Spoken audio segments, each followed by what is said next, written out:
qui lui sont reprochées font qu'on la désigne comme monstrueuse, ce qui n'est pas sa personnalité, et ce que ne disent par ailleurs pas les psychiatres non plus.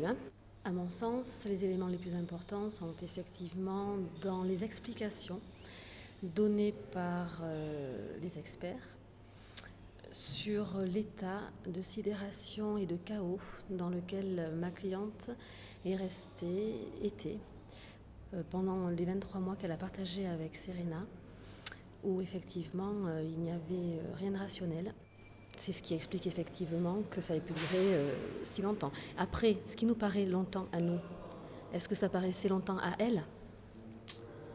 Quand on n'est plus dans le rationnel, qu'est-ce qui est long, qu'est-ce qui est court? Nous, on sait, mais elle, est-ce qu'elle s'est rendue compte de la durée quand on est dans un tel état psychologique? Madame Dacruz était dans un tel chaos qu'elle ne saura peut-être elle-même jamais ce qui s'est vraiment passé. Et jamais pourquoi on en est arrivé là. Tellement nous sommes dans la complexité du déni de grossesse et d'enfant.